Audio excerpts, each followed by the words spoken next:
টাকা করে আমাদের শুধু 10 টাকা করে। আচ্ছা, আর পান্ডা নিয়ে আসলে কি আলাদা? আর এই দেখুন দুধ পুকুর বা দুধ গঙ্গা।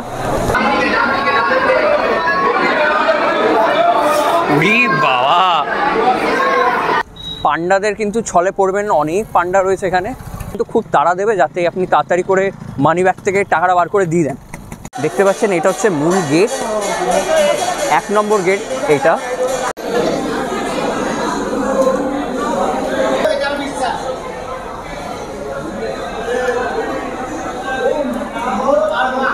মানে 1100 টাকা দিয়ে ভেতরে ঢোকাতে হবে, নাহলে বাইরের থেকে লাইনে দাঁড়িয়ে পুজো দিন।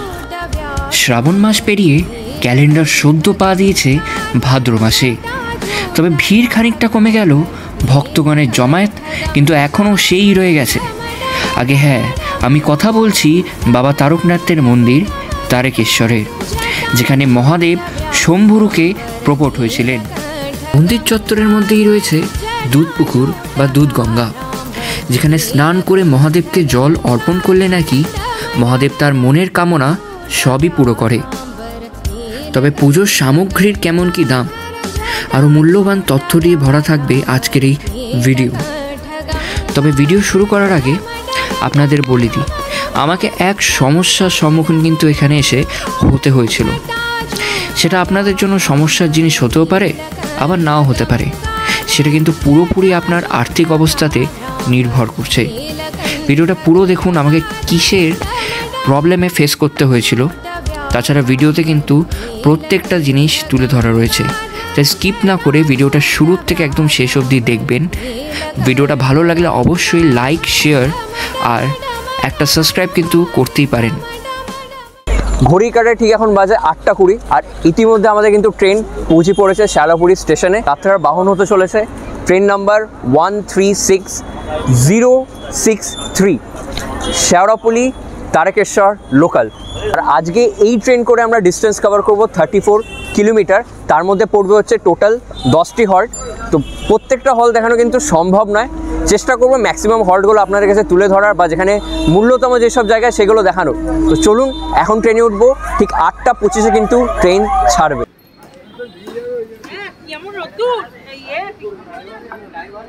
এখন আমরা কিন্তু ট্রেনে উঠেছি। এই 8টা 25-এর যে লোকালটা রয়েছে এটা একদমই ফাঁকা ট্রেন, মানে একদম শুয়ে বসে যেভাবে ইচ্ছা কিন্তু যেতে পারেন। তবে বাকি আরও যা ট্রেন রয়েছে সবই কিন্তু আমি ডিসপ্লেতে আপনাদেরকে লিখে দেবো। আর তাছাড়া কিন্তু অনেক ট্রেনের লোকাল ট্রেনের অ্যাপ রয়েছে, সেখানে কিন্তু আপনারা ইজিলি দেখে নিতে পারবেন। 8টা 29 বাজে, আর এখনই কিন্তু আমাদের ট্রেন একদম ছেড়ে দিল, মাত্র 4 মিনিট লেট। লোকাল ট্রেনে এগোলে ভালো হয়, বেশি লেট করে না, লেট করলে কিন্তু কভার আপ হয়ে যায়। নেক্সট আমাদের হল্ট রয়েছে হচ্ছে দিয়ারাতে, 5 কিলোমিটার এখান থেকে দূর। তো চলুন দিয়ারাতে গিয়ে আপনাদের সাথে কথা হচ্ছে।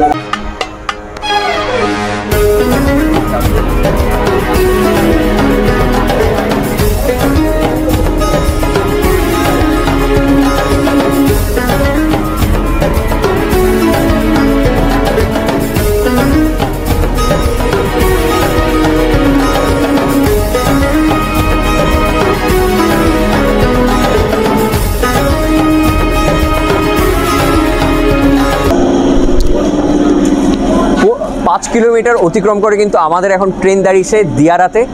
আর এখন বাজে হচ্ছে ঠিক 8টা 30 না 8টা 40 বাজে। চলুন, সিগন্যাল এখনই দিয়ে দিয়েছে, উঠতে হবে। একটা কথা বলছি, দিয়ারাতে কিন্তু একটা ওয়ান্ডার ওয়ার্ল্ডের অ্যামিউজমেন্ট পার্ক রয়েছে। আপনারা যারা এইসব জিনিসে একদম ইচ্ছুক, যেতে ভালো লাগে, পছন্দ করেন, তারা কিন্তু এখানে একবার ঘুরে দেখতে পারেন। আমি কোনোদিন পার্সোনালি যাইনি, তবে শুনেছি খুব ভালো, কিন্তু আমার নিজস্ব এইসব জিনিসে একদমই সেরকমভাবে কিন্তু ইন্টারেস্ট নেই। 7 কিলোমিটার অতিক্রম করে কিন্তু আমাদের ট্রেন এখন দাঁড়িয়েছে নসিবপুরে, আর এখন বাজে হচ্ছে 8টা 41। এটা হচ্ছে 2 নম্বর প্ল্যাটফর্ম। এখানে আর নামলাম না, আপনাদের সাথে কিন্তু ডাইরেক্ট কথা হবে পরের স্টেশনে। পরের স্টেশন হচ্ছে সিঙ্গুর। ট্রেন কিন্তু 11 কিলোমিটার অতিক্রম করে এখন জাস্ট সিঙ্গুর থেকে ছাড়লো। সিঙ্গুর কিন্তু কেন বিখ্যাত আপনারা কিন্তু জানেন, রাজনৈতিক কারণ রয়েছে, অনেক কিছুই রয়েছে। তবে আরেকটা কথা হচ্ছে, সিঙ্গুরে কিন্তু দুটো খুবই সুন্দর জনপ্রিয় মন্দির রয়েছে। এক হচ্ছে মা কালীর ডাকাতকালী মন্দির, আরেকটি হচ্ছে বিশ্বলক্ষ্মী মন্দির। আমাদের ট্রেন কিন্তু এখন এসে পৌঁছালো হচ্ছে কামারকুণ্ডুতে। কামারকুণ্ডুতে কিন্তু দুটো লাইন আছে, একই মানে স্টেশনের নাম একটাই কামারকুণ্ডু। একটা যেটা দিয়ে যাচ্ছি যে লাইনে, সেটা হচ্ছে গোঘাট লাইনটা, তারকেশ্বর লাইন। আর ওই দিকে আরেকটি স্টেশন রয়েছে, সেইখানের থেকে কিন্তু আপনারা বর্ধমান লাইনে কিন্তু ট্রেনগুলো কিন্তু ইজিলি ধরতে পারবেন। রয়েছে নালিকুল এখন আসছে, এরপরে কিন্তু আরও অনেকগুলো আছে, পরিপাল আছে। তবে আপনাদের সাথে কিন্তু ডাইরেক্ট কথা হবে হচ্ছে লোকনাথ স্টেশনে গিয়ে, মানে তারকেশ্বর আগের স্টেশনটাই হচ্ছে লোকনাথ স্টেশন, ওখানে গিয়ে কথা হবে, তারপর একদম ডাইরেক্ট গন্তব্যস্থানে।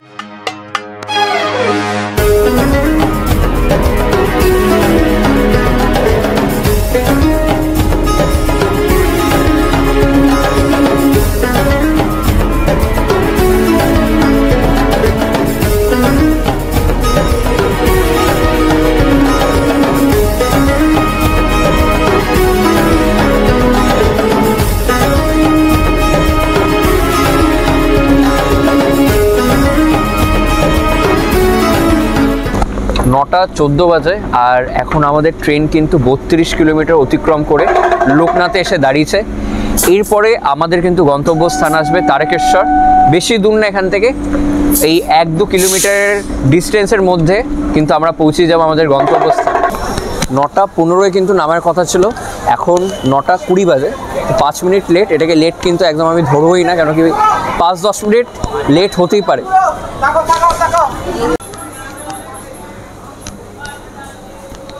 এই হচ্ছে স্টেশন, আর আপনাদের কিন্তু এই সোজা রাস্তা দিয়ে কিন্তু যেতে হবে। ওই সোজা রাস্তা দিয়ে আমরা আসলাম, এখন এখানে একটা ডান দিকে গলি আছে, এখান দিয়ে কিন্তু আমাদেরকে মন্দিরে যেতে হবে।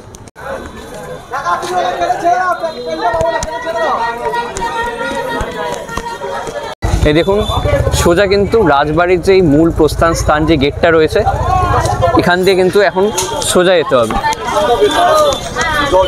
ওই যে মূল গেটটা আপনাদেরকে দেখালাম, এবার এখান দিয়ে কিন্তু আবার ডান হাত দিয়ে আপনাদেরকে যেতে হবে।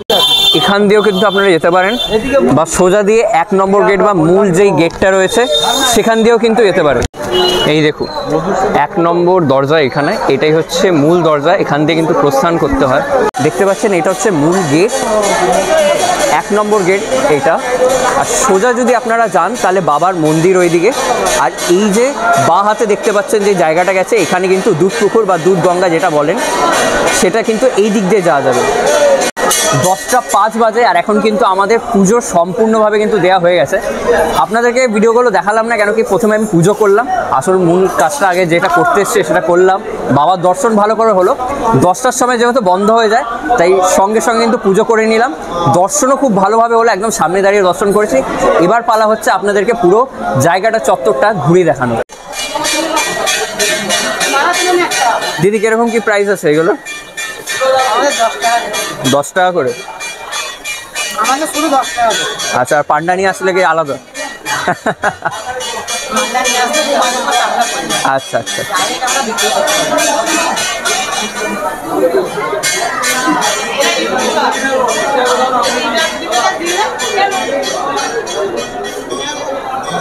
আর এই দেখুন দুধ পুকুর বা দুধ গঙ্গা।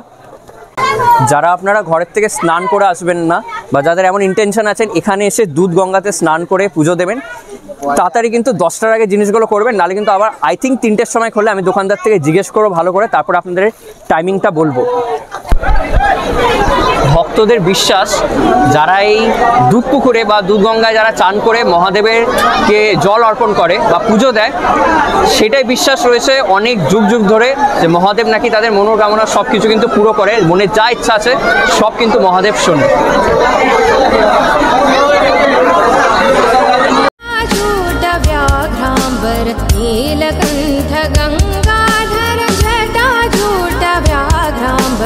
नीलकंठ गंगाधर डम डम डम डमरुबाज डम डम डम डमरुबाज जटाजूट व्याघ्रांबर नीलकंठ गंगाधर जटाजूट व्याघ्रांबर नीलकंठ गंगाधर डम डम डम। দেখছেন এখানে সেই এলআইসির যে ব্যান্ডটা লাগা রয়েছে বা এই যে দড়িগুলো দেওয়া রয়েছে, এটা কেন বলুন তো, মানে এখানে জলের যে গভীরতাটা আছে সেটা কম, ওইদিকে কিন্তু অনেকটা বেশি। তাই যা ভক্তগণ যারা স্নান করে এখানে কিন্তু করছে, ওর বাইরে কিন্তু যায় না, অ্যালাউ নেই। नीलकंठ गंगाधर जटाजूट व्याघ्रांबर पीताम्बर नीलकण्ठ गङ्गाधर डम डम डम डमरुबाज डम डम डम डमरुबाज। এখানে আছে কিন্তু নন্দী আর রিঙ্গি রয়েছে। আর এইখানে কিন্তু দেখতে পাচ্ছেন একদমই যে সামনে, আপনাদেরকে ভালো করে হয়তো দেখাতে পারবো না, দাঁড়ান, দেখতে পাচ্ছেন মহারাজের মন্দির, শম্ভু মহারাজের মন্দির কিন্তু ওইদিকেই রয়েছে। যেহেতু ক্যামেরাটা ওখানে একদমই অ্যালাউ না, মোবাইল সুইচ অফ করে যেতে পারে। আমি মোবাইল সুইচ অফ করিনি, কিন্তু মোবাইলটা পকেটেই ছিল, বার করিনি, কড়াকড়ি রয়েছে, তাই একদমই এইসব জিনিস আমি করতে যাইনি। তো আপনারা আসুন, ভালো করে সুন্দরভাবে দর্শন করে যান। অগস্টের 25 তারিখ, এটা চলছে হচ্ছে ভাদ্র মাস। তবে ভাদ্র মাসেও কিন্তু এমন যদি আপনারা ভেবে থাকছেন যে ভিড় হবে না, সম্পূর্ণ ভুল। কিন্তু আপনি ভক্তদের কিন্তু মানে এত ভক্তি যে ভাদ্র মাসেও এত ভিড়। অবশ্যই শ্রাবণ মাসে কিন্তু অত্যাধিক লেভেলের ভিড় হয়, দাঁড়ানোর জায়গা থাকে না, মানে আপনারা জানেন, হয়তো বলার আর দরকার নেই। তবে যারা আপনারা ভাদ্র মাসে আসতে চাইছেন আসতে পারেন, খুব ভিড় হয় না, কিন্তু তাও কিন্তু যথেষ্ট ভিড় হয়। আমি ভেবেছিলাম এত ভিড় হবে না। এই দেখুন সব দাঁড়িয়ে রয়েছে আর মন্দিরের মধ্যে বাবার দর্শনের জন্য এসছে। গঙ্গার একদমই পুকুরে কিন্তু একদমই অপোজিটে দেখতে পাচ্ছেন, এখানে কিন্তু সারি সারি সেই সব দোকান রয়েছে। এখান থেকে আপনারা পুজোর সামগ্রী কিন্তু কিনতে পারেন, জল পাওয়া যাচ্ছে, মালা পাওয়া যাচ্ছে, ইভেন কিন্তু প্রসাদও এখানেই পাওয়া যায়, বা অথবা ওই দোকান থেকে কিন্তু কিনতে পারেন যেখানে আপনারা চটি বা জুতো রেখে। যেখানে বাবার স্থান ওখানে নন্দী মহারাজ থাকবে না, সেটা তো কখনোই সম্ভব না। আসুন, বিরাট এক নন্দী মহারাজ। এই দেখুন,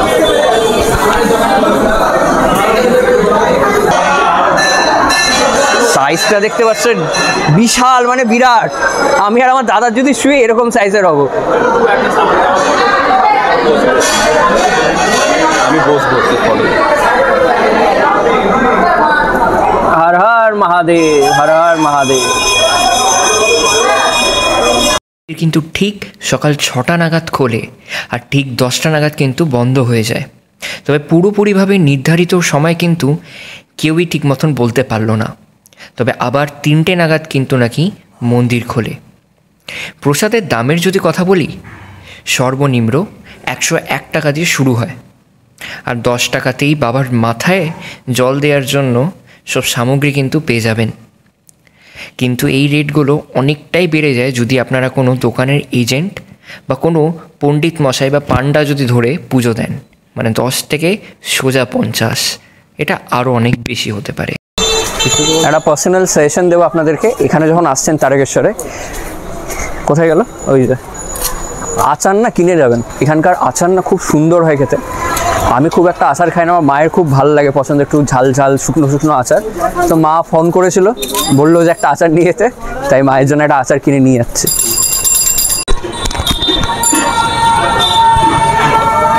যাদের বাড়ি একটু দূরে রয়েছে, মানে একদিনে এসে আবার ফিরে যাওয়া যাবে না, তাদের জন্য কিছু না, তো তাদের জন্য কিন্তু এখানে লজের কিন্তু ব্যবস্থা রয়েছে। এখানে অনেক লজ রয়েছে, আপনাদেরকে দেখালাম।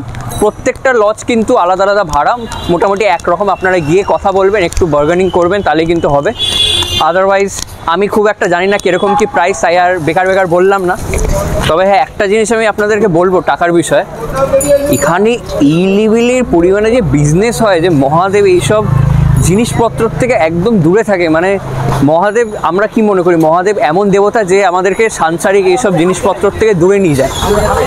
এখানেই নাকি বিজনেস হচ্ছে, মানে 1100 টাকা দিয়ে ভেতরে ঢোকাতে হবে, নাহলে বাইরের থেকে লাইনে দাঁড়িয়ে পুজো দিন।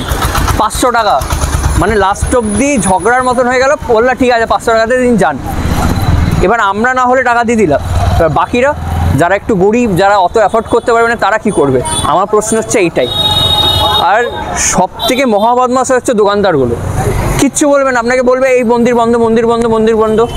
আধা ঘন্টা 1 ঘন্টা এখনও রয়েছে, তাই এমন তারা দেখাবে মানে এই জাস্ট বন্ধ হয়ে গেল, দিয়ে এইসব কার্যকরখাটা করে আপনি একদম না ভেবে শুনে একদম টাকা দিয়ে দেবেন, ব্যাস, এটাই প্রবলেম হবে। এটাই কথা বলবো। পান্ডাদের কিন্তু ছলে পড়বেন, অনেক পান্ডা রয়েছে এখানে, ধরতে হবে না, নিজের মতন যান, যেই দোকান পছন্দ হবে ওখানে যান। আর তাড়াহুড়ায় কোনো ডিসিশন নেবে না, ওরা কিন্তু খুব তাড়া দেবে যাতে আপনি তাড়াতাড়ি করে মানি ব্যাগ থেকে টাকাটা বার করে দিয়ে দেন। আজকের ভিডিও এত অবধি শেষ করব, ব্লগটা এত অবধিই ছিল। যদি ব্লগটা ভালো লেগে থাকে তাহলে অবশ্যই লাইক, শেয়ার, সাবস্ক্রাইব করবেন। আর এর আগে মহাদেবের আরেকটি জায়গায় গেছে, 111টি শিবলিঙ্গ ছিল। ওই ভিডিওটা না দেখে থাকলে অতি অবশ্যই কিন্তু গিয়ে দেখবেন, চ্যানেলেই আছে, ডিসক্রিপশানেও লিঙ্ক দিয়ে দেবো। আগের ভিডিওটায় অনেক ভালোবাসা দিয়েছেন, তার জন্য কিন্তু অসংখ্য ধন্যবাদ আপনাদের সকলকে। দেখা হচ্ছে একটা নতুন ভিডিওতে, নতুন এক সন্ধানের পথে গিয়ে।